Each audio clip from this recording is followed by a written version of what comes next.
Hare Krishna devotos, bienvenidos todos. Estamos en una nueva edición de Bhakti 360, aquí con un nuevo tema para presentarles. Mi nombre es Alfredo Di Florio, mi nombre espiritual es Arjuna Saka Das, y hoy tenemos un tema muy interesante con un invitado muy interesante. Hoy nos vamos a meter en el mundo académico y en las raíces históricas de la cultura del Bhakti Yoga, de conciencia de Krishna. Por eso hoy les presento a Horacio Francisco Argaiz, el profesor Horacio Francisco Argaiz, también conocido con su nombre espiritual de Hare Krishna Das. Santo, mis reverencias, ¿cómo le va? ¿Todo bien?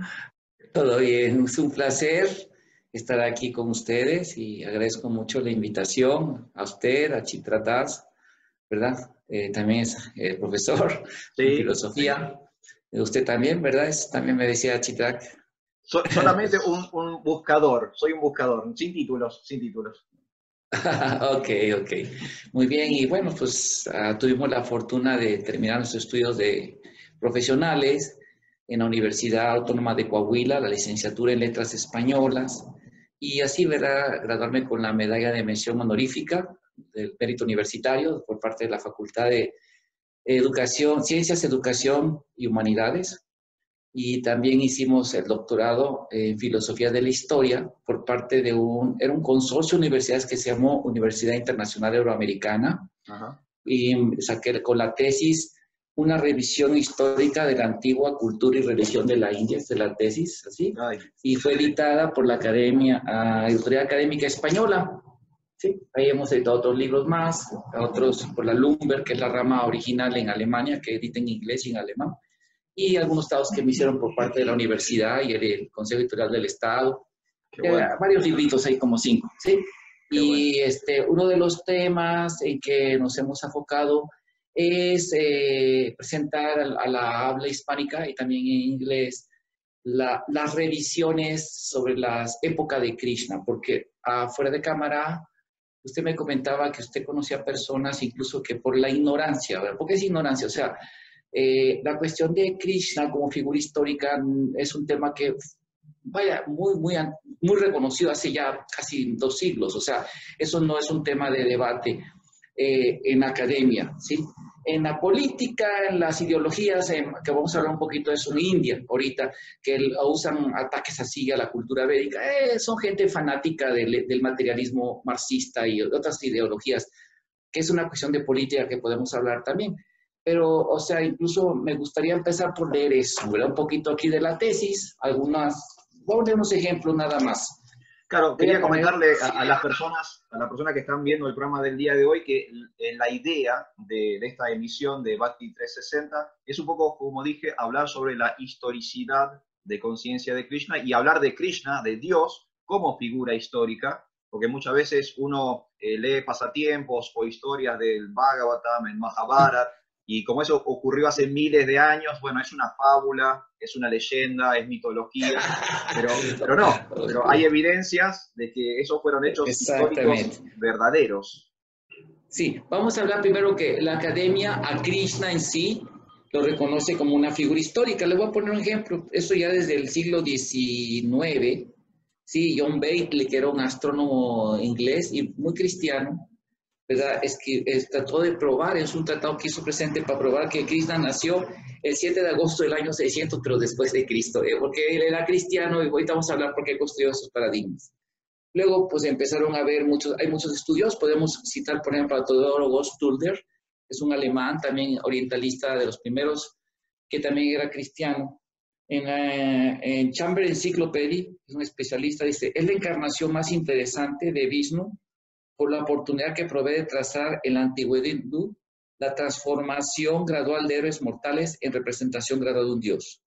Y Theodor Stucker, él alabó mucho a Srila Bhaktivinoda Thakur, un libro de Bhaktivinoda Thakur que se llama Krishna Samhita, otro gran erudito, él escribió el Krishna Samhita, y él utilizó los modelos históricos que se habían construido por los primeros, la escuela de los orientalistas, los primeros indólogos británicos, que hicieron un modelo de historia que no es la historia original de la India, que ahorita podemos hablar.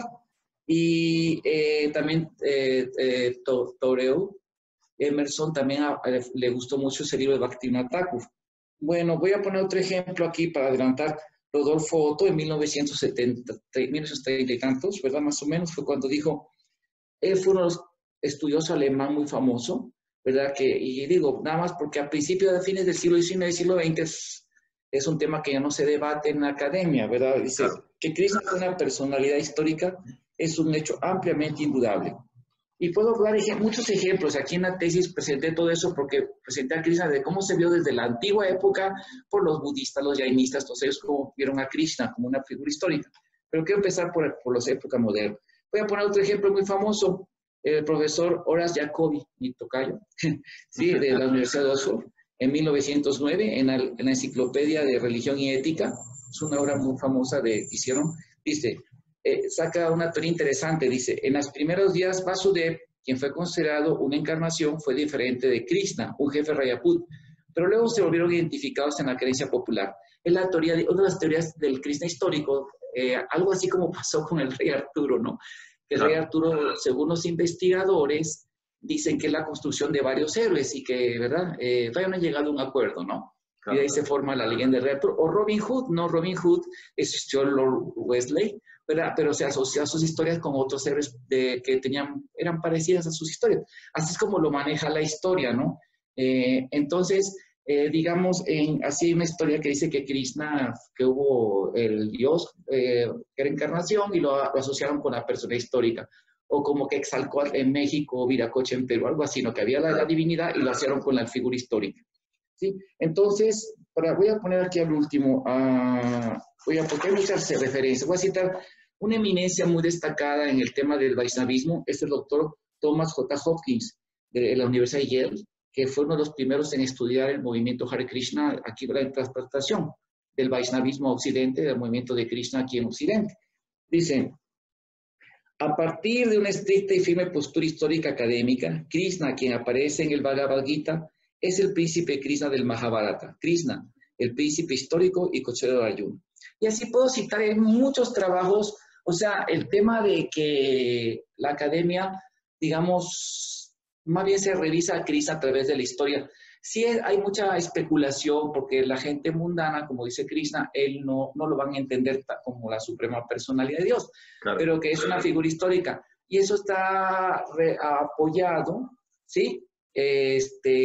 Por las declaraciones de las escuelas disidentes de la cultura védica, los agnósticos, los ateos de la cultura védica, los charvakas, los lokayaticas, vaishasikas, ninguno de ellos, ninguno niega a Krishna. De hecho, incluso, por ejemplo, los Jains, que son, ¿cómo se llama? Ateos, aunque creen en la reencarnación y el samsara, parecido a los budistas, reconocen a Krishna como uno de los arhats, de los sabios venerables. Dice que hubo grandes sabios tirtakaras y dan una lista como de 25 figuras históricas y ahí reconocen a Krishna, a Rishabhadeva, a Balaram, habla incluso del rey Arasandas, antagonista de Krishna, famoso. En fin, esos son los Jains, sí, que vienen desde la época de Krishna, en su tradición oral y en sus textos.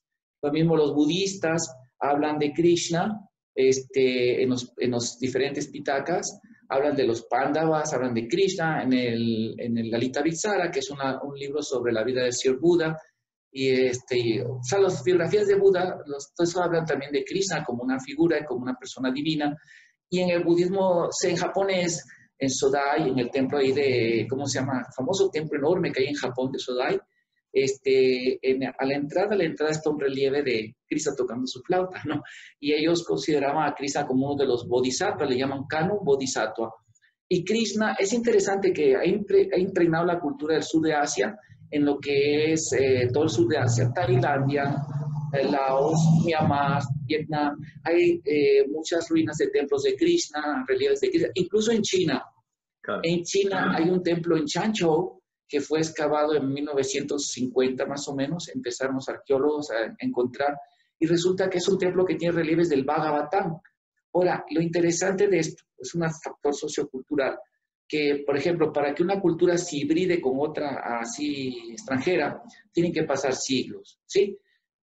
Por ejemplo, en la cultura védica, el templo de Angkor Wat, ahí ese templo que está en Indonesia, en ese templo, por ejemplo, la arquitectura, porque la cultura védica es una cosa muy importante, que la cultura védica influía en cuanto a religión y todo eso, mas no imponía su cultura. Mismo en India, cada región y sección y estado es diferente la cultura, muy diferente Bengala al sur de la India, ¿no? Es otra cosa, es una cultura, sin embargo, la mismas, digamos, comparte puntos filosóficos, religiosos, característicos, ¿no? Digamos, pero la cultura se respeta, ¿no? La cultura védica era así.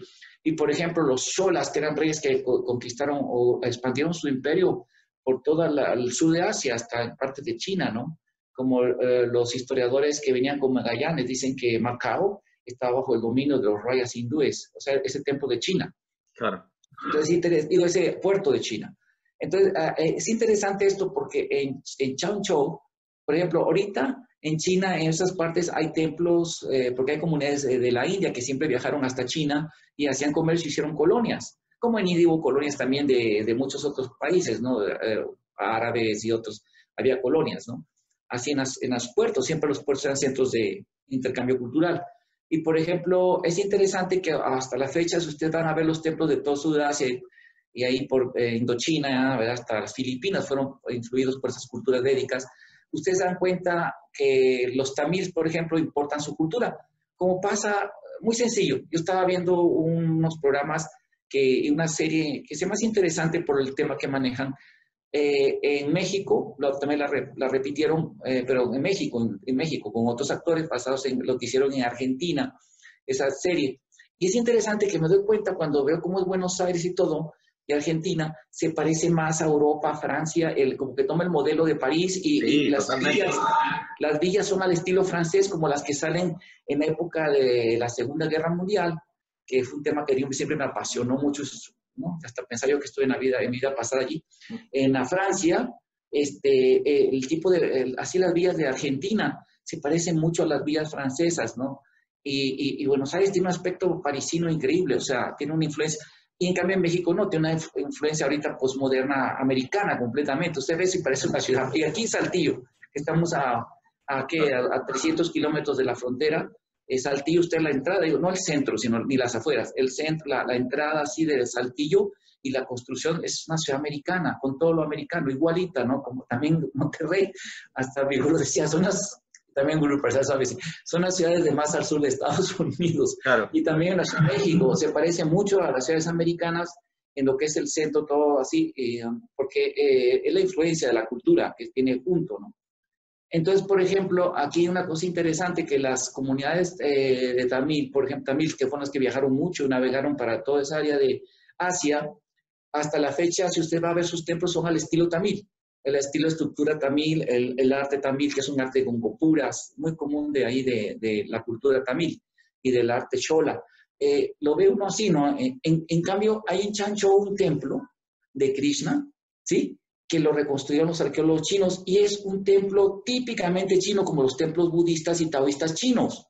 Igual, o sea, que sí que ya estaba hibridado el vaishnavismo con la cultura china. Y para que eso pasa, y dicen que por lo menos es del siglo 8 o 9 después de Cristo, y tiene todo el Bhagavatam en relieves casi, ¿sí? Y para que esa hibridación pasara, influyera la cultura local y se hicieran devotos de Krishna chinos, tuvo que haber pasado mucho tiempo, o sea, varios siglos.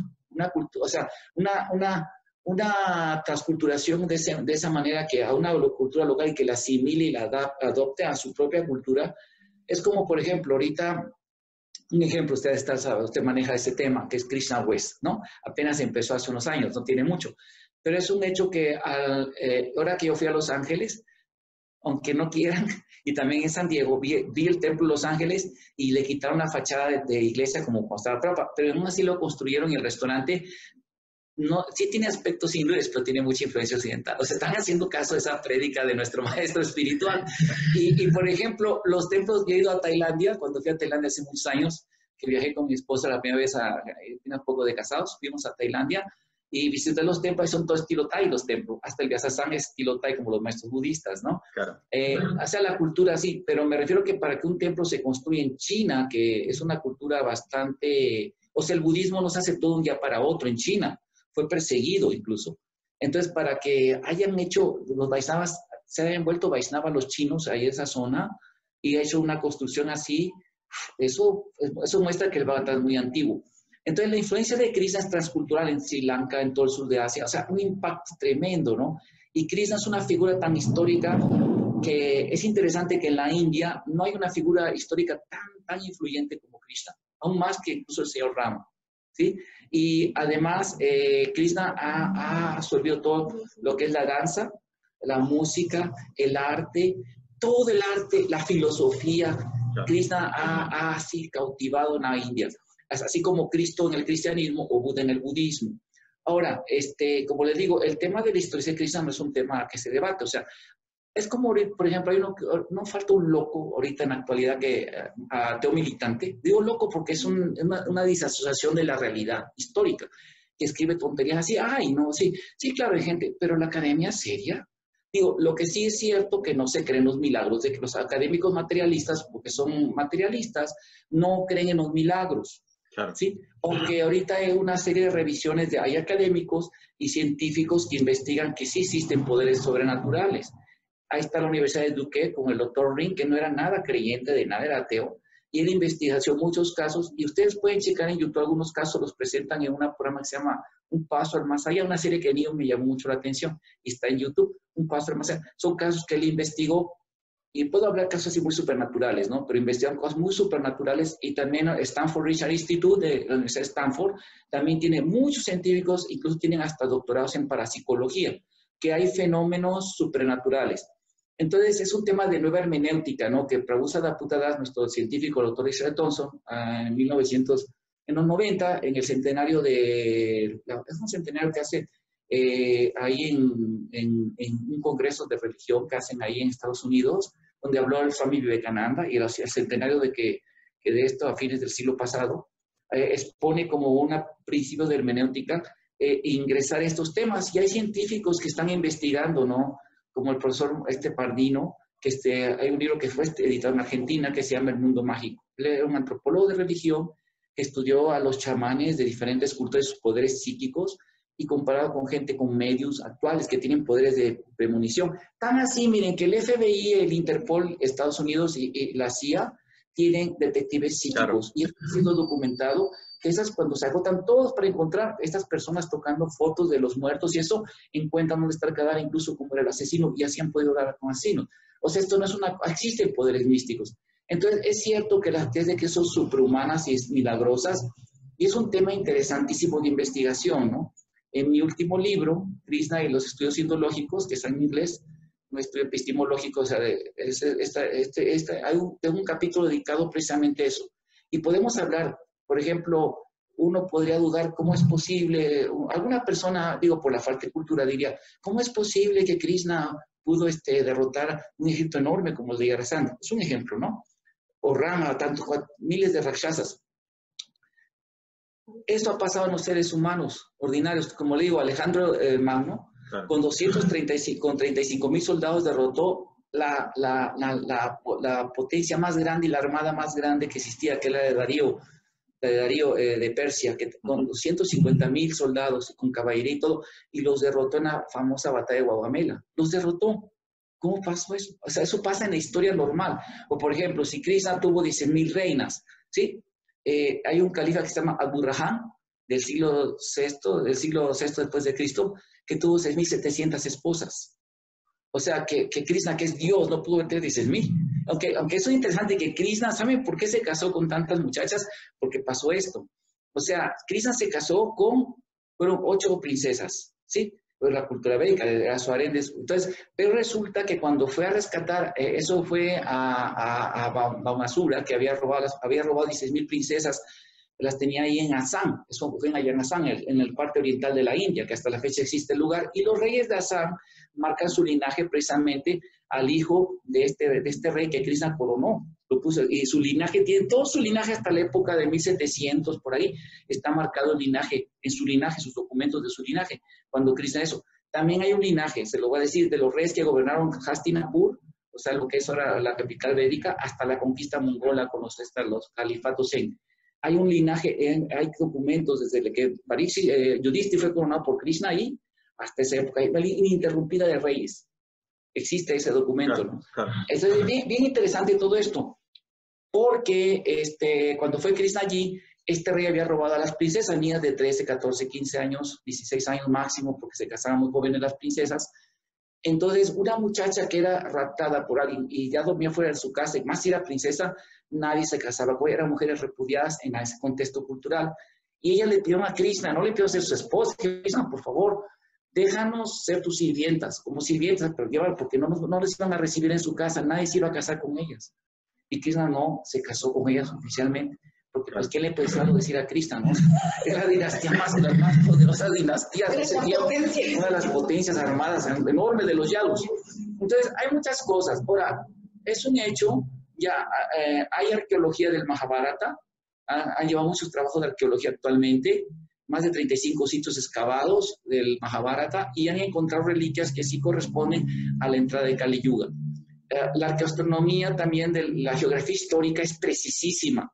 La geografía histórica del Mahabharata y de los Puranas, del Bhagavad Purana, se puede dar incluso los nombres que usa el Bhagavad Purana, ¿sí? No corresponden a textos del siglo XI, siglo XII, incluso siglo XVI, del peregrinaje, cambiaron nombres de ríos y textos, cambiaron con el tiempo. Claro. Corresponde más a la geografía de los textos budistas, ¿sí? O sea que es muy antiguo.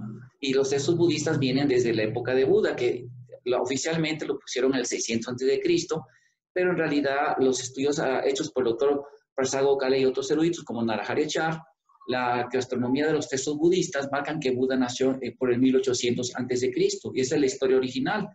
Incluso Sir William Young, el padre de la indología británica de los orientalistas, él en su primera cronología de la India pone a Buda en el 1000 y tantos antes de Cristo, como dijo también Jiva Goswami en sus Sandarbhas. Es la historia original de la India. Claro. Ahora, tenemos que entender que ahorita no se cuestiona la historicidad de Krishna. Lo que se cuestiona es la historicidad de los relatos. O sea, se cuestiona, o sea, no se cree porque pues hay cosas milagrosas, pues ya hablamos que hay poderes sobrenaturales. Pero aparte de esto, también el género literario que utilizan los textos. En el pasado, la historia no es como la historia científica de actual, positivista, naturalista, que te cuentan casi cuántos gramos medía la cola del caballo de Perengano, ¿no? O sea, cosas así exageradas, ¿no? No, o sea, la historia tenía como objeto enseñar y producir emociones, narrar, ¿sí? Y para eso utilizaban el género literario, la poesía, usaban las hipérboles, ¿sí? Hipérboles en sánscrito, o sea, se llama alancaras, o sea, adornos literarios. Y, por ejemplo, como se dice que, vamos a hablar una epopeya, yo leí la poesía de ustedes de Martín Fierro, se me hace, Martín Fierro, Fernández. Sí, y también, obviamente, Borges, que es una eminencia reconocida, aparte de los Vedas, era una persona muy sabia, del Ramayana y todo eso. Bueno, entonces, y otros eruditos de ustedes, muy famosos, literatos. Pero, por ejemplo, la poesía es muy bonita, ¿no? La poesía gaucha. Y, por ejemplo, en la poesía, en el tipo de género del Mahabharata y también del Bhagavatam, la vida de Krishna, y otros Puranas de la vida de Krishna, se le llama en la literatura epopeya o narración épica, ¿sí? Y es muy común que esté llena de adornos, porque la idea es producir emociones, atraer, ¿no? Y, por ejemplo, la hipérbole es una exageración de una cosa para darle sentido. Imagínate que yo te contara, no sé quién sea quien dio la libertad, quién logró la libertad de Argentina, no conozco bien su historia. San Martín, el general San Martín. Bueno, suponiendo, por ejemplo, yo estoy seguro que hay cantar himnos de él y en los himnos, por ejemplo, en México, le voy a poner un ejemplo, Hidalgo, que se le josé el padre de la historia, aunque él no fue el que dio la historia, fueron los españoles que mataron a Hidalgo los que hicieron la libertad de México, porque dijeron, oye, ¿por qué con el rey nos tocamos de jefes aquí, no? Fueron los que mataron a pero él es el ícono, es el mito, ese sentido que usa la palabra mito ahorita en la actualidad, en la academia. Mito que es la persona que representa un símbolo, que dejan, y ponen a un Hidalgo hermoso, ¿no? Lo pintan un caballero, y el señor era maltuertito, eso, ¿no? Y aparte era un cura y tuvo hijos, ¿no? Bueno, pero eso no se dice en la historia oficial. Y lo ponen rompiendo cadenas como símbolo, así, lo ponen así, como que rompe una cadena así, ¿no? Y así hace todo un dibujo simbólico de la patria, México. Y en realidad el pobrecito él intentó, levantó al pueblo en ese momento, aunque ya había habido indígenas que lo hicieron, pero él era criollo, era español, de hecho, aquí, no sé si aquí nació, aquí, pero era puro español, pero era el ícono que tenía que ser, como un indígena iba a liberar a la Nueva España para crear otro país. Entonces, él es el que queda como el ícono, ¿no? Y así que el mito, ¿no? Y él rompe las cadenas, lo ponen rompiendo cadenas y así, y el señor era medio tuertito, era cojito, en fin, era una persona, ¿verdad? Entonces, pero los himnos lo cantan, lo alaban así, ¿no? Y así hablan, es una forma de exaltar, ¿no? O, por ejemplo, en el Sicampeador, encontramos en él que al galopar en su caballo, ¿no? Temblaba la tierra, ¿no? O sea, temblaba a cada paso, ¿no? Que un movimiento de su sable mataba miles de sarracenos, ¿no? Así, wow. Pues es que eso es lo que la gente, es la forma que la gente captiva a la gente para producir emociones de valores, de la identidad nacional de un héroe, ¿no? Entonces, la épica sí se narra. Y la India no es la excepción. Claro que en este caso Bhagavan Krishna tiene poderes, imagínense, una épica de Krishna. Y otra cosa interesante, se entiende que la gente, o dicen las escrituras védicas que la gente que es impía no va a poner su fe en los milagros de Krishna. O sea, la gente que no es devota es como los ejemplos que cito, muchos ven que es una gran figura histórica, pero en cuanto a los milagros, o sea, realmente un devoto de Krishna que no tiene fe, pues no es devoto de Krishna, o sea, la verdad, o sea, mejor que no sea, o sea, honestamente, es una persona piadosa, pero es un hecho que Krishna se revela a través del Bhakti. Pero digo, hay herramientas que nos permiten entender. Les voy a poner un ejemplo. A ver. Hay cosas que pasan imposibles en la historia. Por ejemplo, ya les dije el caso de ¿cómo se llama? Alejandro Magno. Caso de Alejandro Magno. Les voy a poner otro caso interesante. Muy reciente, en la guerra de las Malvinas, ahí en Argentina. ¿Cómo es posible que un sistema de radar tan sofisticado que tenían los barcos ingleses, les hundieron como 4 fragatas a la aviación argentina, hicieron una batalla épica? En el futuro van a decir los académicos especuladores, me exageraron, que fue épico. Sí, fue una exageración. O sea, fue una cosa increíble la hazaña de los pilotos argentinos, hablando con los argentinos. De veras, digo, a mí me fascinaba toda la guerra aeronaval y la guerra, wow, yo me quedé asombrado, lo que hicieron es épico. Y luego enfrentar a los Harrier, así como se enfrentaron, que no se hayan derribado tantos, te quedas así. Y no nada más es la única cosa extraordinaria y épica que pasa en el mundo, ¿eh? Por ejemplo, más atrás, la Segunda Guerra Mundial, hubo un piloto muy famoso italiano, Betsaia, piloto italiano, griego, de origen, era un piloto que lo entrenaron en aviones de picado, de bombardeo de picados navales, que atacaban un Douglas, Light Bomber, ¿no? Es un Douglas. Y entonces no tenían con qué defenderse de los aviones bombarderos japoneses, unas áreas de unas islas ahí en el Pacífico, por las Islas Salomón, por ahí.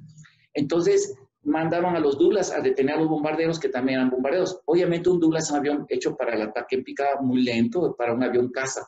Y nada, que se aparecen 5 aviones Zero japoneses, los Mitsubishi Zero, que eran más sofisticados del que tenían los japoneses. En el tiempo, los mismos Hellcat y Wildcat, que lo fueron mejorados por Wildcat, los americanos tenían miedo, o sea, no era enfrentarse a un enemigo, y pilotos experimentadísimos.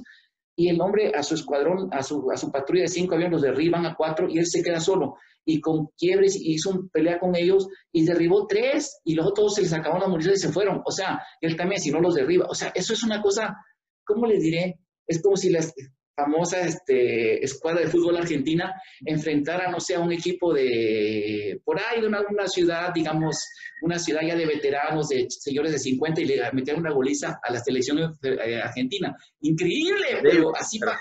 Es la comparación, increíble. Pero así, ¿no? Así pasó. O sea, y eso es un caso hace unos pocos años, la Segunda Guerra Mundial, 70 y tantos años. Otro caso en la Segunda Guerra Mundial que también asombró a todo el mundo es que había una serie de personas que se reclutaron para la Fuerza Aérea, eran pilotos, pero eran muy conflictivos.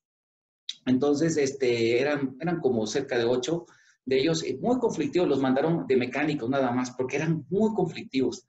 Entonces, un avión que habían desechado, que era un B-17, una superfortaleza volante, había una misión de ir a las Islas Salomón y fotografiar, pero tenía que ser de día para sacar buenas fotografías, y era enfrentarse a enjambres de aviones Zero japonesa. Era una visión sin regreso, ¿sí? Y estos chavos, con tal de hacer un patriotismo y participar en la guerra, porque ellos se pusieron de voluntarios, y como que eran gente de desecho, así desde un punto de vista social. Claro. Pues sí, ¿qué perdemos? Si los derriban y van a un avión que lo repararon, que ya no servía, nada más lo artillaron más, le pusieron más ametralladoras a la superfortaleza y se van a fotografiar. Entonces tenían, bueno, por lo menos si fotografían iban a mandar por telex, iban a mandar las fotos, o sea, ya había telex en ese tiempo. Entonces iban a mandar por ondas las fotos, ya tenían ese sistema. Entonces pensaban, digo, ya que si toman las fotos o si los derriban, le vamos a rescatar la caja de las fotos del avión y vamos a tener eso, ¿no? Tenían todo el plan ya hecho. y se aventaron así, y les aventaron 17 casas. Un avión, un bombardeo de 17 solito, porque en grupo hacían una barrera de defensa, ¿no? Ante casas alemanes en la Segunda Guerra, un avión de esos no duraba ni un minuto, o derribaban así los aviones casa. También el Cero, porque tenía cañones de 20 milímetros, hacían pedazos. Claro. No, ahora solito, así. Ahora, ¿cómo explican que por 45 minutos tuvo pelea aérea con ellos? Al piloto, al capitán, le metieron balas de .40, unas balotas que explotan bien feo de cañones, todo herido. Él y estuvo manobrando el avión, pum, pum, pum, y lo llevó, lo aterrizó y sobrevivió. El que estaba frente a la foto sí murió, es el único que murió. Los otros oficiales fueron heridos también, pero sí derribaron como, no sé, como 7 ceros. O sea, es increíble, es imposible. Bueno, es como comparar que juega fútbol la selección argentina con un equipo de veteranos de Argentina o de México, de cualquier lado de 60 años, así, veteranos, ¿no? Y los goleen, ¿no? 5-0, o sea, es imposible. Así claro, es imposible que haya pasado. Entonces, estas historias increíbles de hoy, del mundo moderno, después son las leyendas del futuro. Exactamente. O sea, imagínate con Dios en persona, con todos sus superpoderes, lo que hizo Krishna, digo, sería sería una mente muy limitada, muy enferma, que no pueda comprender los poderes supernaturales de Krishna.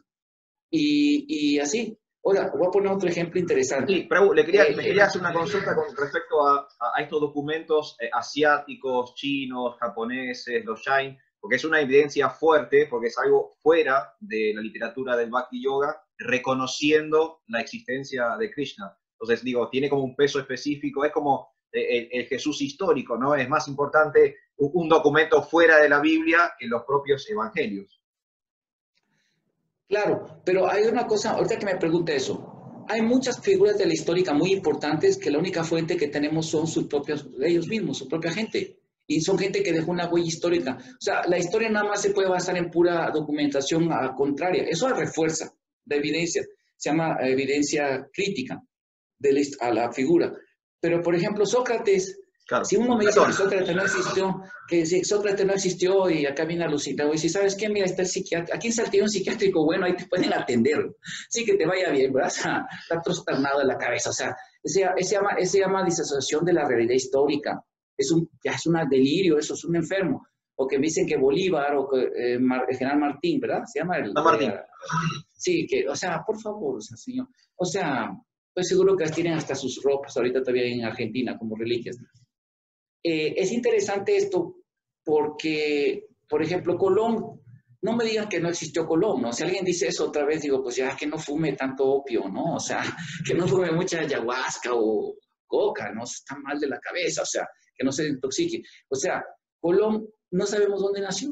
No hay evidencia histórica de dónde nació. No hay evidencia histórica. O sea, la historia, a veces la mala fuente es la misma cultura. Les voy a poner un ejemplo. Otro ejemplo, en la historia de los aztecas. Las fuentes para conocer la historia del pueblo azteca son puros códices de los mismos aztecas. Claro. Sí, y están escritos en lenguaje mítico, simbólico. O sea, el hecho que se use el lenguaje simbólico, mítico, no quiere decir que no sea histórico. Otro ejemplo increíble, por ejemplo, ¿cómo se llama un erudito alemán, Heinrich Schliemann, que era un apasionado de las lecturas de Homero. Y en aquel tiempo los cristianos son los que crearon lamentablemente esas ideas de que solo el judeocristianismo es la verdad absoluta y no existe otra cosa aparte de eso. Ellos se reían de la Ilíada y la Odisea por la influencia cristiana y resulta que no que sean que era histórico, ¿no? Y ellos se burlaron de él porque fue al Asia Menor a investigar Troya y encontró Troya. Y encontró que había más ciudades que la Troya de época de Aquiles, hubo en el pasado. Las joyas de Helena las usó su esposa, las llevó, hay fotos de esposa de las joyas de Helena, descubrió Troya, ¿sí? También otro ejemplo de la ignorancia del racismo histórico, le voy a poner ejemplo, Petra es otra ciudad también que, incluso los historiadores griegos hablan de Petra, que tenía una fortificación enorme, ¿no? La ciudad de piedra. Sí, todos se rían de que se rían que no es cierto, y un arqueólogo famoso, Bucherkar, fue y encontró las ruinas de Petra. O, por ejemplo, también se ríe mucho que Heródoto habla, fíjense, el padre de la historia, si dan cuenta, también habla de cosas que se le conoce como míticas, su lenguaje en muchas cosas. Claro. Por ejemplo, hablaba que había en Asia, había una ciudad que había, ¿cómo se llama?, que era llena de oro y que había unos grifos que cuidaban el oro, ¿no? Entonces todos decían, todos decían que era un mito. Y luego los arqueólogos cubrieron el Altai Quincha, ahí en el Asia, los Altai, esa cultura, y sí, tienen unas minas que están que tiran de oro y tenían entradas de oro, y son unos grifos que son estatuas de oro que están cuidándolo. Entonces, sí me explico. No, y si usted lee la historia antigua, se va a encontrar con cosas que, de historias reconocidos muy semejantes a los Vedas, y no nada más antigua. Mire, le voy a poner otro ejemplo. Hay un periodista, ahorita se me fue el nombre, pero es un periodista americano, les puedo pasar en el link en YouTube cuando ya edite el video. Este periodista entrevistó a unos Marines. ¿Por qué? Porque ellos, y salen ellos ahí, nada más que salen de espaldas, pero sí, es una persona muy seria, de que en la guerra de Afganistán, ahí en Afganistán, en lo que era Gandhara antes, en la cultura médica, en Afganistán, se perdió una patrulla de ellos, de Marines, y mandaron a buscarlo, y llegaron a una cueva que había un montón de restos de huesos en entrada, ¿no? Muchos huesos de animales y de seres humanos, y encuentran los restos de los marines ahí. Y salió un personaje gigante, una persona gigante que tenía con piel así, era dorado, su color así, pelirrojo, cobrado su cabello, pero oscura, grandísimo, casi 5 metros, salió con una lanza, y entonces sí lo pudieron abatir, mató a uno de los marines que estaban a punto, pero lo mataron. Y los marines dicen que esto es conocido entre los que han salido, ahí saca varias personas, incluso el piloto lo entrevista, y habla que esto fue muy visto, y es una historia underground, ¿no? Claro. Y también el Instituto Smithsoniano fue demandado en este siglo, porque ha escondido muchos hallazgos de gigantes en América. En el libro de la historia escondida de la raza humana, The Hidden History of Human Race, Forgiven Archaeology, de Michael Cremo, Rita Karma Prabhu. Richard Thompson, sí, esos científicos sacan como todos los hallazgos que no corresponden con el modelo del darwinismo, los esconden y los silencian, ¿no? Y quedan así como la historia underground. Y ellos ahora son invitados por mucha universidad. Bueno, Rita Karma, que todavía vive, que a los dos tuve el gusto de platicar con Rita Karma, más con Prabhu Sadarputta en el 97 en Berkeley, tuve la oportunidad de platicar.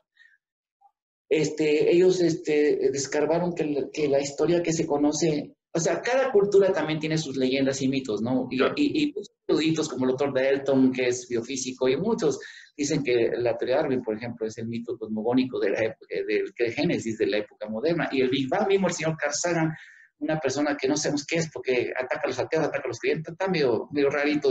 Duda de que ataca a todo el mundo.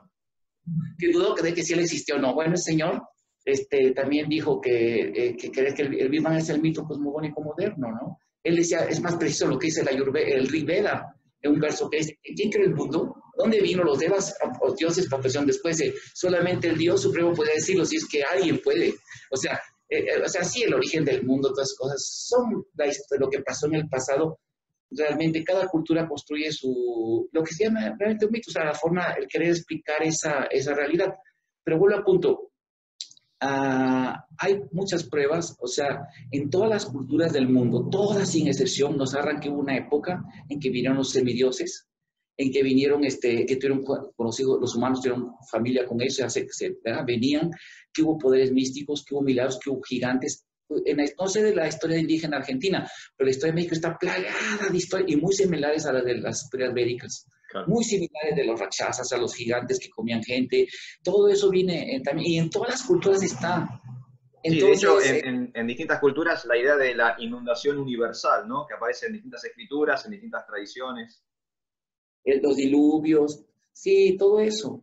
Entonces, solo porque hace, digamos, los ateos materiales, así como hay tiempos, por ejemplo, en la época de Edad Media, la academia era influida por el cristianismo. El que no decía que era cristiano, fuera.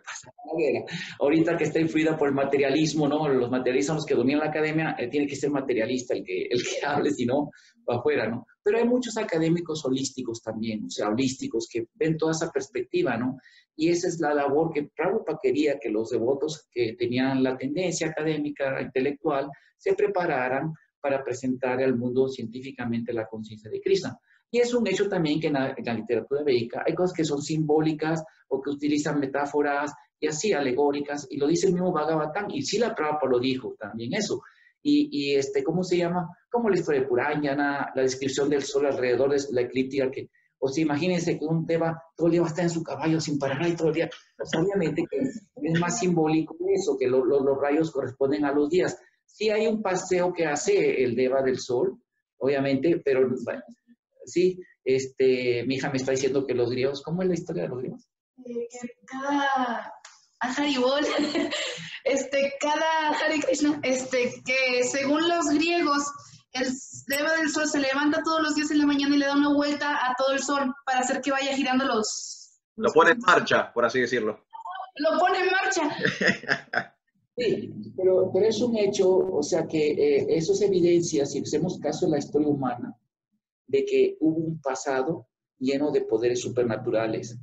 Y ahorita yo he estado en comunicación, por ejemplo, con grupos que estudian a los aliens y los ovnis, y hay fenómenos muy parecidos. También Prabhupada Put escribió un libro que se llama, sobre eso, que se llama Alien Identities, donde compara muchas cosas de fenómenos de ovnis que parecen que vienen muy relacionados, muy parecidos a lo que relatan los Vedas, de poderes místicos y cosas así. Entonces, hay que hacer toda una revisión de la historia, ¿verdad? Va a tener, digamos, ahorita ya hay una academia, muchos académicos muy respetuosos que abarcan todos esos temas. Y esto es el principio, digamos, de un paso bueno. Aunque lamentablemente también, no se crean que los opositores se quedan callados, ¿no? O sea, y ahorita, digamos, la izquierda ha influido a través del marxismo cultural con las como ideología de género. De eso te quería consultar también, ¿no? Porque en la búsqueda de la verdad, de la historicidad, también sabemos que distintos momentos históricos están marcados por distintas ideologías o distintas políticas. Hablamos de la Edad Media, monopolizado por todo el pensamiento cristiano, y estamos viendo hoy, en el mundo contemporáneo, que hay un filtro político dentro del academicismo. ¿Qué tanto puede ser perjudicial eso en la búsqueda de la verdad?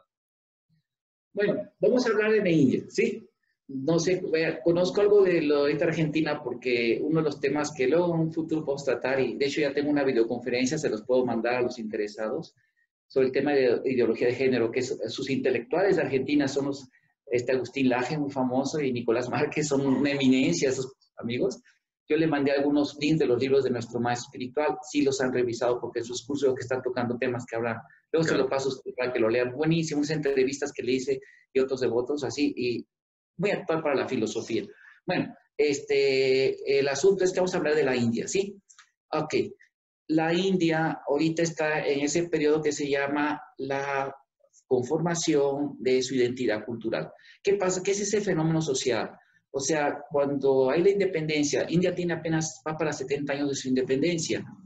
Entonces, un país para que conforme su identidad tarda tiempo, y especialmente, digamos que afortunadamente en nuestros países, por ejemplo, aquí en la República Mexicana, la República de Argentina, lo pasó en un tiempo que no había tanta influencia de los medios de comunicación externa, o sea, como que podían crear una identidad más local, ¿no?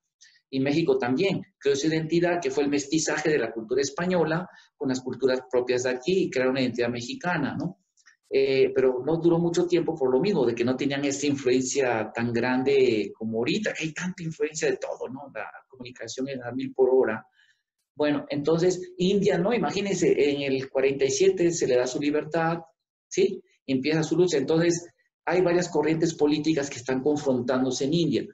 Hay, digamos, tres más importantes. Una es la del movimiento hindutva, ¿sí? Que representa desde los insurgentes ahorita que buscan una cultura hindú, una cultura propia de India hindú, y que todas las minorías tienen sus derechos y todo, ¿verdad? Las minorías, otras religiones, está bien, perfecto. Pero la cultura hindú, como la cultura hindú se enseña a sí misma, con base a los sabios védicos, la historia védica, porque Krishna marcó el calendario de la India, al entrar Kali Yuga, fue como se llevó la historia y se sigue llevando. Claro. La era Vikar, la era del rey, los reyes Sakas, también que fueron calendarios, pero el calendario principal es el de la Kali Yuga, cuando Krishna parte, ¿no? Y que la cultura védica tal cual, ¿no? La antigüedad védica, como los sabios lo dicen, el año 3102 a.C., el 18 de febrero empieza Kali Yuga, y entonces ahí a partir de eso empieza la época de Kali Yuga, y la batalla de Mahabharata fue después, ¿cómo se llama? En el 3067, el 22 de noviembre, de acuerdo a observaciones astronómicas del Mahabharata, de otras fuentes. Entonces, esa es la historia y que defiende la cultura hindú, ¿sí? Y ahí está Modi, que es el presidente de India, muy, muy respetable, que él defiende este partido político. Pero cuando las otras fuerzas de tendencia comunista y de tendencia globalizante contemporáneos toman el poder de la India, ganan la mayoría, hacen barbaridades. ¿Qué hacen? Como son sus enemigos políticos, empiezan los ataques a la cultura bélica. ¿Por qué? Porque el negacionismo histórico, ¿no? Tan alienantes como el negacionismo histórico. Por ejemplo, había una empresa que quería pasar barcos muy pesados entre Sri Lanka, en el Golfo que hay entre Sri Lanka y ¿cómo se llama? E India, Cabo Camorín, o Kanyakumari, esa parte donde está el Ramasetu, están las ruinas del Ramasetu, el puente de Rama. El puente creado por Ramachandra, claro. Exacto, los monos sí, sí. Entonces lo querían destruir para que pasaran barcos pesados. Y fue un montón. Entonces, ¿qué sacaban? ¡Ah, no! Y claro, ahí en India, con el debido respeto, y lo dicen los mismos hindúes, no yo, hasta en películas lo dicen los hindúes, en India la corrupción es mayor. O sea, con un billete, ahí baila el mono con billete, o sea. Y hay muchos hindúes que denuncian eso. Entonces, ¿qué pasa? Para los jueces, todo dicen que no hay pruebas históricas, ¿verdad? Y levantó todo un debate, investigación y todo de eso, ¿no? Hasta el más grande arqueólogo de la India, reconocido como el doctor B.B. Lal, hizo toda una investigación sobre el Mahabharata y todo como el Ramayana, todo que eso es real, ¿no? Y es interesante que entonces ahí vienen los ataques. Otro ataque también, como Krishna y Ram, son las figuras muy fuertes que utilizan, como sería el general Martín. ¿Martín que se apellidaba en Argentina? San Martín. San Martín, sí. Así la figura que da identidad argentina, así Krishna y Ram da identidad al partido político de Hindutva, ¿no? De los Hindutva nacionalistas hindúes. Entonces, atácalos a ellos. ¿Me explico? Porque los marxistas, antropólogos marxistas, fueron los primeros, casi los primeritos que estudiaron, estando las invasiones, que una forma de invadir, como hicieron los musulmanes y los cristianos, era atacar la religión. Destruir la religión y desestabilizas a una sociedad. Entonces, ¿cómo atacar un partido político que se basa en la religión? Ataque su religión, niégales a sus figuras históricas. O sea, entonces, hay unos mercenarios académicos, porque hay varios tipos de académicos, ¿no? Están los orgánicos, que, por ejemplo, son de una ideología y, por lo tanto, hablan contra evidencia en contra, hablan a favor de esa ideología, muy cínicamente defienden una ideología por ser su ideología. Como los marxistas, que son muy orgánicos, con todo el respeto, no son objetivos y hay pruebas de ello. Ahorita les voy a contar una cosa muy chistosa de esta gente. Y luego, bien, los globalizantes es otra fuerza muy grande que también quieren globalizar a la India, hacerla, occidentalizarla. Claro. Y para eso hay que romper las raíces. ¿Por qué? Porque las raíces crean valores, cultura y todo eso. Entonces dice, ¿cómo vamos a meter aquí la hamburguesa de carne de vaca? ¿Cómo vamos a meter aquí las modas americanas? Con todo respeto, las modas de esas ondas que no son la cultura aquí. Muy fácil, pues vamos a acabar con su religión. Porque es los frenos morales los que mantienen los frenos. Y vamos a meter nuestra industria y todo. Y ellos apoyan, ¿y qué? Apoyan a misioneros cristianos para que estos misioneros cristianos vayan a predicar a la India. Y esa gente del gobierno por dinero, así los dejan entrar, incluso les roban, quieren administrar los fondos recordados en los santuarios hindúes, que van millones de personas y hay mucho dinero que el gobierno sea el que administre y que reparte por igual a los musulmanes y a los cristianos. ¿Verdad? Reparte por igual y luego así, ¿no? Y cosas así bien bárbaras que están pasando, ¿no? Yo porque tengo amigos devotos como Prabhu Sinandananda, Stephena, que es un erudito que está muy metido en esa investigación, me pasa información de todo eso. Entonces, digamos que esas son las fuerzas políticas que hay en India, ¿no? Ahorita que está, por ejemplo, cuando se encontró Dwarka, estaba el presidente Bajpesi del partido, el BJP se llama, partido Bharatiya Janata Party, pues apoyaron mucho Dwarka, ¿no? Le daban apoyo y todo, la UNESCO y todo. Hicieron un congreso ahí en Gujarat, muy interesante, que vinieron arqueólogos de Estados Unidos, de varias partes del mundo, y revisaron los hallazgos, todos los lugares. Y sí, efectivamente es Dwarka. Pero cambia el partido político, gana el partido secularizante y los comunistas en Congreso, y a Dwarka los echaron. Incluso, dice, a tanto así que gente que trabajó con el doctor Rao, que ya dejó el cuerpo, un erudito muy, muy inteligente y piadoso, realmente erudito, el doctor Rao, que dejó el cuerpo, gente que trabajó con él, como pues obviamente cambia el gobierno, yo estoy en un puestito, y si yo me tengo que poner de acuerdo con el gobierno, o sea, tengo que decir lo que hago, pero mi huesito, no en un científico ético que diría, yo sostengo la verdad, no, o sea, eso, la verdad es la verdad. Empezaron a decir que posiblemente es otra isla, y a especular, y sinvergüenza, cínicamente, unos cínicos. Es mi último artículo, escribí sobre Dwarka, en este tema. Está en Academia Edu, le voy a pasar el link, está en inglés, y me he recibido un montón de apreciaciones de académicos, tanto occidentales como hindúes de India, y me han dicho, wow, qué claro, qué bien demuestra usted todo eso. Y bueno, Krishna me inspiró a hacer todo un trabajo sobre eso, ¿no? Una revisión epistemológica, la influencia política, todo eso. Es bárbaro todo eso. Bueno, usted Claro, recién mencionó Dwarka, mencionó el puente de Ramachandra, sabemos que existe la llanura de Kurukshetra, o sea, vemos, como usted decía, ¿no?, que la geografía de los Vedas coincide y uno puede ir incluso hasta esos lugares y arqueológicamente reconocer la historicidad. Por ejemplo, un reciente hallazgo, sí, un reciente hallazgo es que cerquita en Haryana, muy cerca de Kurukshetra, excavaron como 7 carros de bronce dorados, como se escribe en el Mahabharata. Dorados, así dorados que eran de bronce, pero Claro. eran dorados, con llantas de bronce, muy igualitos. Y es chistoso porque hay un programa que sacan y le sacan uno de esos que son arqueólogos así, mercenarios académicos que han criticado la India. A ver, ¿qué nos dice de esto? Lo entrevistan. Dice, bueno, ya la gente, eso no es nada nuevo, ya sabemos que la gente por qué ha creído en eso, por lo tanto tiene relevancia, debemos de enfocarnos en otras investigaciones, los problemas sociológicos del hambre de la India, se van por la tangente, sin vergüenzas, ¿no? Y ahorita me estaba recordando mi hija, en Kurukshetra, la Universidad de Kurukshetra tiene un instituto de ciencias naturales, museo de ciencias naturales, y ahí hablan el modelo darwinista de los dinosaurios. Y hay un museo específico sobre Krishna, un área de museo dedicado a la investigación histórica de Krishna. Y sacan copias de los hallazgos arqueológicos de todo, tienen copias de las monedas del rey Agatocles, que ellos, los griegos, hicieron devotos, y sus monedas de ahí de Taxila, que era la colonia griega, ¿sí?, eran monedas de Krishna Balaram y su hermana Subhadra, ¿sí? Y ahí lo ponen a Krishna como una reconocidísimo. Pues digo, Megasthenes, que fue el historiador, que fue en ese poquito antes, por esa época, ya está, hacer un estudio de la India, en su libro Índica, dice que Krishna, bueno, era adorado en Mathura, que ahí nació en Krishna, de la estrella Yadava, y que, ¿cómo se llama? Y que vivió 132 generaciones antes de Alejandro Magno. O sea, te digo, hay una documentación histórica tan exacta de eso. ¿Cómo le diré? Realmente no hay mucho, o sea, la academia seria, ¿no? Esta que habla con una persona amiga académica que es de México, que es sanscritóloga, que se llama Lucero López, ella hacía su doctorado, terminó su doctorado, sanscritóloga también, muy buena gente ella. Acá le mandé la conferencia ahorita, la que di el domingo ayer para el Templo de Buenos Aires, sobre este tema, y es que Prabhupada puso demostración de la historia.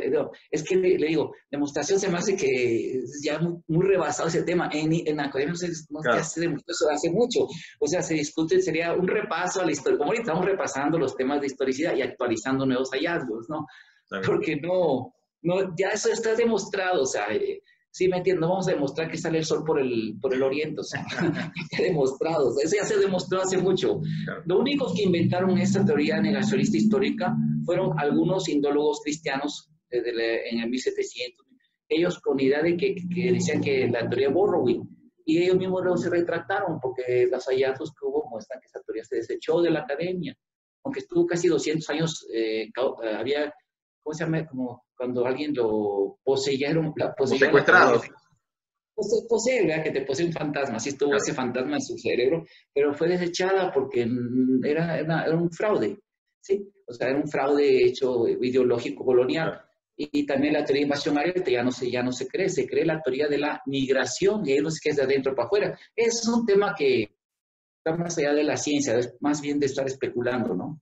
Pero lo voy a sacar un momento de tema porque también me gustaría, usted comenzó hablando un poco cómo era su trayectoria académica, pero también me gustaría conocer un poco de su viaje espiritual. ¿Cómo es que usted llega a conciencia de Krishna? ¿Cómo conoce la cultura del Bhakti Yoga?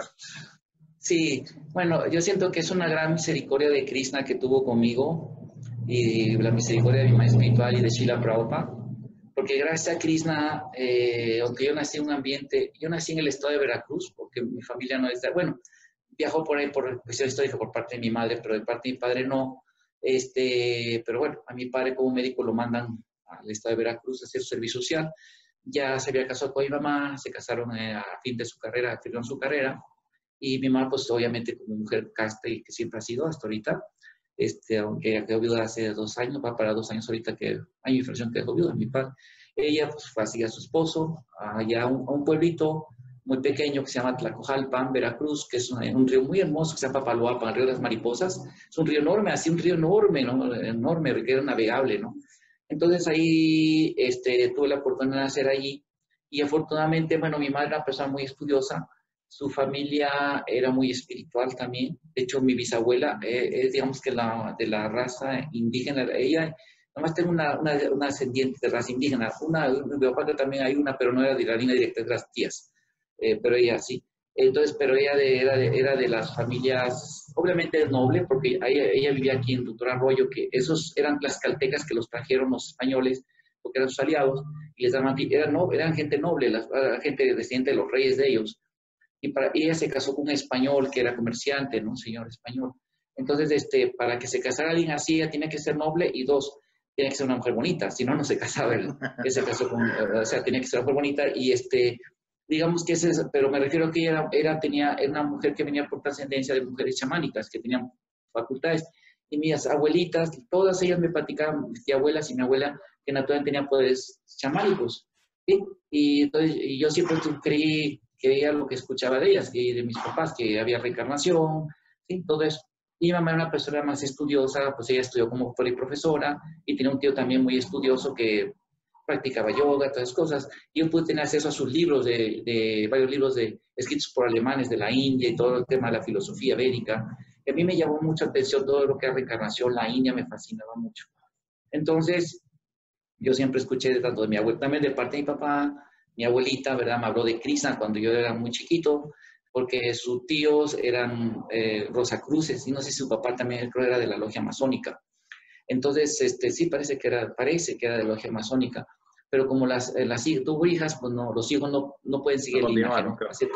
Ahora ya hay mujeres en la masonería, pero era gente muy estudiosa, ¿no? Entonces, siempre yo escuché esos temas y se me decían que eran muy reales, yo siempre acepté que sí.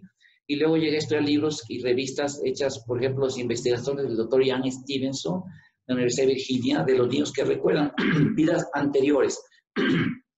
Entonces, todo eso es muy científico, me dejó muy convencido de que existía toda la reencarnación.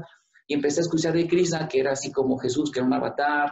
Todo eso lo escuché de mi hermana, de mi hermana mayor, de mi mamá, de mi abuelita, la mamá de mi papá. Entonces ya sabía de Krishna. Y entonces, digamos que aún así, pues por el modelo en Veracruz, hay un famoso poeta que se llama Agustín Lara, no sé si se conoce en Argentina, muy famoso en México y en Veracruz, pues ahí nació, cerquita donde yo nací. También otro pueblo que se llama Tlacojalpan, que también es la base del folclore, se llama jarocho. La primera cultura, digamos, de españoles con los indígenas y que se mezcla, digamos, ahí se formó, ¿no? Era gente de Andalucía y que eran el folclore jarocho muy famoso, así como tiene su folclore gaucho y otros folclores ahí en Argentina. Bueno, entonces, allí pues la tendencia es muy hedonista en la gente, muy hedonista, ¿no? Como dice Agustín Lara, ¿no?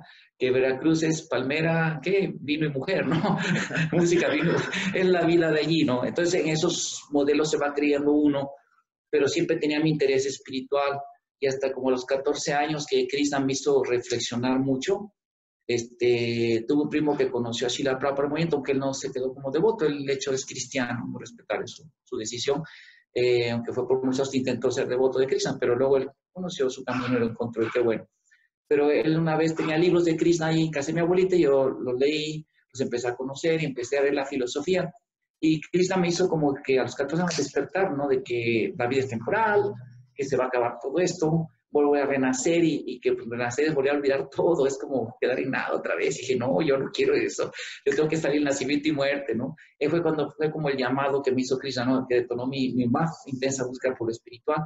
Y empecé a leer más de filosofía, en las enciclopedias de la casa vemos enciclopedias, a leer más sobre el budismo, el hinduismo, el taoísmo, ¿cómo se llama? Cristianismo, el judaísmo, así a conocer, compré libros del señor Buda, y de la India me gustó más, y leí un Bhagavad Gita que no era el de Srila Prabhupada, fue la primera traducción al español de Rovidal Taborel, que es un italiano, hizo una traducción en español de la teosofía de la escuela de Madame Blavatsky, Annie Besant. Muy bonito, vea, estaba bien, nada más hay unos detalles, malas traducción, detalles de él, pero bastante bien, un buen intento. Y en su introducción los editores ponen una investigación, bueno, ahí pone mucha investigación, incluso arqueológica de esa época sobre Krishna. Entonces, es como digo, ese tema no es un tema de debate, ¿no? O sea, además las fechas las pone Krishna, dicen que vivió por el siglo IX después de Cristo, antes de Cristo. Es la historia oficial, cosa que se está ahorita debatiendo, investigando más y más. Pero sí, entonces pude estudiar todo eso, fue maravilloso. Y el Bhagavad Gita encontré que era una eminencia las palabras de Krishna, ¿no? Como muchos eruditos han dicho de Krishna el Bhagavad Gita, ¿no? Y leía el libro de Prabhupada y la verdad, sí, la Prabhupada es un gran filósofo. O sea, tiene una profundidad de análisis filosófico. O sea, realmente el análisis racional, lógico de la realidad, como está incluso muy adelantado a cosas que apenas se están discutiendo. Y en la cultura védica se encuentra uno que está lleno de una gran base académica de conocimiento, epistemología, no, de una manera tan filosófica, tan racional, tan profunda, ¿no? Que dije, no, pues ese es el camino que yo quiero seguir. Y Krishna, ¿verdad? Y entonces ya cuando tenía como 17 años, pues fue cuando conocí a los devotos y yo decidí que ese era mi camino, ¿no? Y ya me fui de Brahmachari, ¿no? Así como el señor Buda que escapó de su casa, y yo me escapé, fue de Brahmachari. Y mis papás luego lo aceptaron bien todo, o sea, mis papás son muy piadosos, mi madre y mi papá fue muy piadosos siempre, ¿no? Incluso él, gracias a Krishna, él estuvo en los 25 aniversario de mi boda, que estuvo con Mahaprabhu Prasad Swami, ceremonia de fuego, y él fue, incluso antes de partir me dijo que está muy orgulloso de mí, que él sentía, y siempre dijo, tú y a mi hija le dijo, tú sigue también el camino así, por favor, no te desvíes. Y él comprendió, ¿no? Que todo es temporal, así, ¿no? Muy piadoso, él les dio muchos donativos para Krishna, mi mamá también, o sea, son muy piadosos, son gente. Incluso ella la acompañé a Australia y fuimos al templo de Los Ángeles, a los templos de Australia, fuimos a tomar prasad a los festivales. Ella es muy piadosa, muy piadosa. Y los devotos también la trataron muy bien, ella agradece mucho. En todos lados que hemos ido los devotos, y a veces ella misma en sus viajes que iba a ver a los devotos, visitaba el templo, tomar prasad, muy piadosa. O sea que cuando usted inició su carrera académica ya era devoto, o sea, usted ingresó al mundo académico ya con una base de conciencia. Qué buena pregunta. Mire, yo siempre tenía la inquietud, me decían, ¿por qué no termina de estudiar? Y yo sí quería terminar de estudiar, pero en el 79, cuando entré, 78, el movimiento todavía era muy joven. No digo, no, es normal que pase este movimiento muy joven. No habían entendido, yo creo que nadie había estudiado el Prabhupada Sisambrita como ahora, ¿no? ¿Cuánto Prabhupada dice que es bueno los devotos que tengan calificados puedan estudiar, ¿verdad? Que sean profesionistas. Ahorita en nuestro movimiento hay gurús, y respeto su modelo, digo, no sé qué tienen que hacer con todos, pero hay gurús como, bueno, no voy a decir nombre, que exigen que sus discípulos tienen que terminar una carrera antes de ser iniciados. Y así, ¿no? Incluso hay templos en India que no aceptan bhaktas que no terminen su carrera, tienen que terminar su carrera, quieren gente preparada. Entonces, el movimiento en esa época neófita los devotos crearon muchos conflictos con cosas que mi Prabhupada nunca ordenó. A mi gurú, su primera carta dijo que termina tu carrera universitaria para que le prediques, a nuestro gurú, prediques a la gente inteligente. Entonces, cuando nuestro gurú empezó a estudiar, yo estaba ahí cuando él empezó, me acuerdo que ni nos dijo, pero ya luego me di cuenta que estaba estudiando cuando íbamos a abrir el templo de Saltillo, allá en el 88, por ahí, ¿sí? Yo no sabía, pero me di cuenta que ya me dijo Maharaj, otro Swami muy amigo también de mi gurú, dijo que estaba estudiando. Acá, él nos cuenta que una vez le llegaron en Mayapur, así varios chivisis, casi como la Inquisición, ¿no? Y luego después de hablar con él, Maharaj Tamarquisa se fue a hacer su doctorado. Cambió todo, ¿no? Fue revolucionario todo eso. Pero es que están las instrucciones de Prabhupada, ¿sí? No digo yo que cada devoto tiene que ir yo creo que también exigirle a todos, no, ¿verdad? Porque hay que respetar la modalidad de cada quien.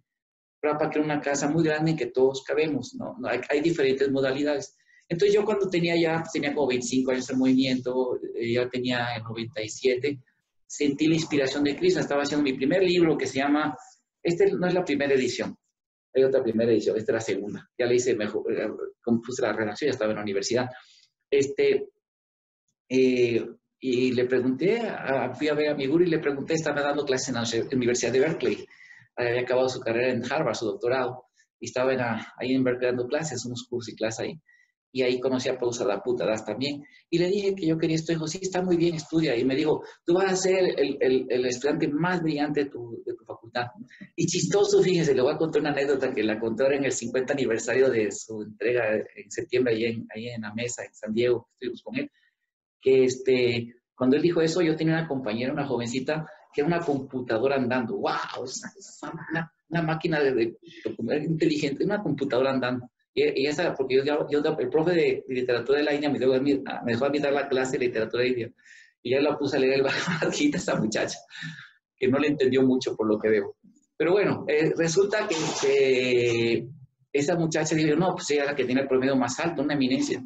Digo, pues ¿cómo se cumplirá la orden de mi gurú? Yo dije, bueno, pues ya, no, si Krishna quiere, ¿verdad? Qué bueno, me está yendo para animarme, ¿no?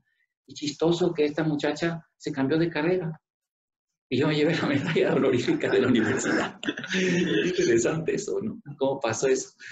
Entonces sí, yo estaba, pasé 6 años en Brahmacharya Ashram, y en el 85 fue cuando Krishna también me inspiró y conocí a mi esposa, que se arregló que viniera al norte, porque aquí en México es chistoso porque el movimiento aquí en el noreste que estamos nosotros, y hay muy poquitos devotos, y esta zona es muy difícil que la gente salga devota, pero es muy piadosa la gente, son respetuosos, y aquí Saltillo tiene un clima ideal, es muy bonito. El que quiera venir a Saltillo, aquí hay trabajo, lo nacionaliza muy fácil México, y hay muchas empresas para trabajar, hay mucho negocio. Muy bien, muy bien. Vamos para allá, vamos para allá. Vamos para allá. Hay un bonito clima. De hecho, aquí los hindúes tienen su sede de una empresa muy importante por lo mismo, de que escogieron el lugar, y aparte es muy cerca de Estados Unidos. Creo que los argentinos entran así con pasaporte, no necesitan visa para entrar a Estados Unidos, entrar y venir. Entonces, sí, aquí es un buen lugar. Y me gustó porque es un lugar bonito, el lugar. Aquí vemos este templo. Yo estaba en otro templo hacia Monterrey, que sí es un calor extremo. Y todo el noreste solo Saltillo tiene bonito clima. Pero bueno, la cuestión es esta, ¿no? Que yo mandé a mi esposa a Monterrey también, y fue cuando pues, ya Krishna me inspiró a casarme, aunque yo quería ser brahmachari, majestonch, así para la vida.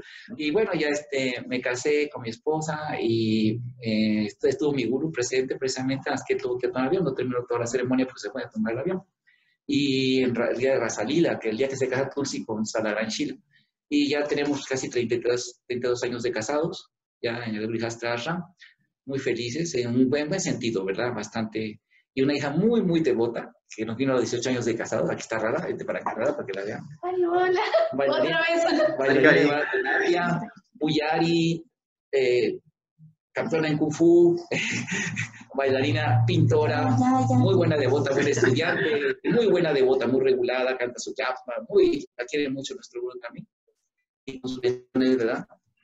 Y afortunadamente, yo también ayudando en el liderazgo aquí a los comités, aquí con Santidad Guru Prasad Swami, que es el GBC que ha aguantado aquí las tormentas, los rayos, los cañonazos de todos.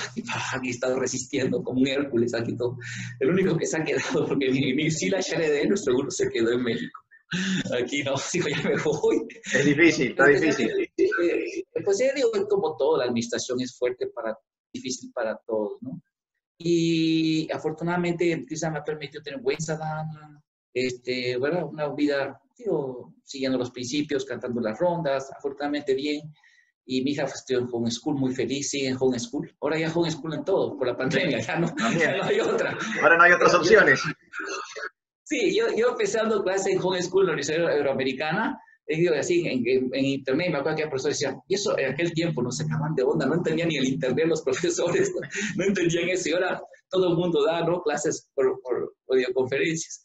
Y fíjense, arreglo de Krishna que yo, por un lado, nunca me até, arreglo de Krishna que soy bastante libre, ¿no? Por ejemplo, soy académico investigador del Dharma College Internacional, ahí reconocido como tal. No sé, casi no estoy así, se arregló que yo fuera más libre en cuanto a la cuestión económica, ¿no? Y pongo estantes de libros en free markets, en lugares culturales, es una forma, y otros. Aquí se ha arreglado para que nuestro mantenimiento, digamos, podamos salir adelante. Bueno. Sin ser, como dijo mi gurú, así, siendo en broma, dijo, no ser esclavo académico, ¿no? Trabajador académico, shudra académico. Es una broma, ¿no? O sea, no, digo, obviamente que el que Krishna le da esa facilidad, qué bueno. De hecho, hay muchos devotos que son de muchas universidades, y ya me andan invitando en la pandemia a un congreso que se llama Reescribiendo la Historia de la India. Sí, ya me han invitado, y esperemos que ya que se acabe esto, se vuelva a hacer. He ido a muchos congresos así a nivel nacional, también en Estados Unidos, me han invitado e incluso pagado todo para exponer, ¿no? Entonces yo veo que Krishna es el que maneja la vida de uno, ¿no? yo le digo a los devotos que tengan fe en Krishna, que sigan los principios, que canten sus rondas, que sigan sadhana, si no están lejos del templo en su casa, todos los días aunque sea un poquito más tarde, antes que amanezca, porque fíjense, en India, en Mayapur, ahí en Calcuta, en Bengala, de Papas, a las 5 ya está el sol bien fuerte, a las 5 de la mañana, ¿no? Entonces digo, o sea, que ustedes calculen, bueno, ya de perdido me levanto a las 6 para estar en mi Mongolarti y todo, y tener mi sadhana. Hacer su sadhana diario, cantar sus rondas, estudiar libros de Prabhupada, y Krishna va a dar bendiciones, créanme, va a dar muchas bendiciones. Entonces aquí he estado echándole ganas a la vida espiritual, muy feliz, y la verdad no me arrepiento, no más mínimo, Krishna me ha dado un mundo enorme, ¿no? La verdad, o sea, me ha dado un mundo enorme de facilidades de viajes, de oportunidades, y sobre todo de libros, y así. Y me da mucho gusto poder estar con ustedes así compartiendo todos esos temas. Crean mucho, mucho, le agradezco mucho a usted, a Chitradas, y a todos los devotos que me han invitado así, a la madre Mahaprema, y a otros devotos que me han invitado así, que me han invitado así, ¿no? Y es chistoso porque yo, una cosa muy buena que veo en ustedes en Argentina, estoy viendo, comparando con México, es que ustedes están aprovechando muy bien el material de sus propios devotos, correterráneos, extranjeros también, y sobre todo gente, o sea, ¿cómo le diré? No nada más discípulos de Prabhupada muy de santos, sino también de todos. Y eso es bueno, porque fíjense, yo he notado un fenómeno, hay un académico, no lo conocen ustedes, que se llama Octavio Paz, muy favorable. Sí. Fue embajador de la India y quería mucho a los devotos, apoyó mucho a los devotos y a Srila Prabhupada. Era muy, muy piadoso. Yo lo llegué a ver en el templo, porque como ese tiempo estaba yo en mi éxtasis, que ni sabía nada de cultura y no sabía que era el Octavio Paz. Ahí lo vi casi, quítese, señor, quítese, porque voy a Sankirtan, a salvar a las almas, quítese. Voy a hacer algo importante. Muy importante, hágase un lado, así casi, a ver, déjenme pasar por el fuego, quítese, empujándolo, ¿no? Y nada, que es un premio Nobel de la literatura, ¿no? Es chistoso esto porque él escribió un libro que se llama El laberinto de la soledad. Yo creo que todo devoto de México, por lo menos leer los resúmenes de lo que trata. Habla de la idiosincrasia de los mexicanos. Y yo noto, por ejemplo, aquí en México hay un fenómeno que le llaman malinchismo. ¿Qué es esto? O sea, Malinche, era de Marina, fue una princesa azteca que se la dieron a con Cortés. Exacto, sí, ella. Y entonces ella era traductora, ¿no? Y ayudó a los españoles a conquistar a los aztecas. Entonces, malinchismo se refiere a esto, que la gente aquí en México, sobre todo la gente del centro de la Ciudad de México, ve un extranjero y dice, ¡ay, un semidios! Acá, ¿no? Y a su propia gente no la aprecia. Entonces, yo me doy cuenta que ustedes sí, o sea, aprecian mucho el talento de los devotos locales, aprecian mucho a los devotos de la siguiente generación, no nada más puros discípulos de Prabhupada, ¿no? Porque es otro problema, yo veo, sociocultural que se está dando mucho, en el movimiento a nivel, ¿no? Que como que se está creando un elitismo, un clasicismo de discípulos de Prabhupada único, así, algo así, y los demás como que no. ¿Y qué decir los que estamos a la sombra de ellos? Por ejemplo, los que están más acá, pues digo, pues son más jóvenes y no notan eso, pero los que nacimos a la sombra por unos 5, 7, 8, 10 años más de ellos, sí se nota esa diferencia. Y yo no quiero ser orgulloso, no sé qué todo es por misericordia de Krishna, pero yo conozco muchos de mis hermanos espirituales que son mejores devotos que esos discípulos de Prabhupada, que muchos discípulos de Prabhupada. Y ahora conozco de las nuevas generaciones, de los nomás, también muy buenos devotos que muchos discípulos también de esta generación. Entonces, la generación con la que Prabhupada trabajó, hasta aún karmáticamente, históricamente, fue una generación muy difícil de rebeldía, de ruptura, y se ve mucho en el movimiento, ¿verdad? Se ve mucho eso. Como usted me está diciendo, confirma más eso, ¿no? O sea, en cambio, yo veo que estas generaciones más recientes de devotos son más estables en todo, ¿no? En su estudio, en su vida, así, la mayoría, en general, digo, no todos, obviamente, como en todo, ¿verdad? Pero yo admiro mucho eso de ustedes. Yo veo en Argentina, yo me estoy viendo comunidad Vaishnava, escuchándolo a ustedes, escuchándolo a todos los devotos, lo que exponen, y sí, es maravilloso. O sea, me da mucho gusto que ustedes se aprecien mucho el valor que tienen, ¿eh? Muchas gracias, Prabhu. Yo quiero apreciarlo a usted y agradecerle su tiempo, su energía, todo su entusiasmo para con nuestro programa. La verdad, quiero agradecer de corazón. Y seguramente fuera de esta emisión del día de hoy lo tendremos en algún otro programa para Hare Krishna Mar del Plata. Muchas gracias, Prabhu. Un saludo a su familia también, que hoy participó. Ay, gracias. Bueno, no, pues un placer. Y ya gracias, saben, Prabhu. son bienvenidos en Saltillo, México. Cuando vamos quieran venir a visitar, vamos a visitar, que están bienvenidos a comer comida prashan mexicano, es delicioso. Vamos a Houston y a Dallas, mi esposa y yo, así casi también en Los Ángeles. no faltan de vos que dicen, ¿su esposa sabe cocinar? Yo, sí. No, hombre, hasta los indios se atacan de la comida mexicana, Prashadam, claro. Los Les iremos a encanta. visitar, bro. Bueno, Muchísimas Hare gracias. Krishna, un Un abrazo placer, grande. hasta luego. Ya, Haribol. Cari, cari, cari, bo.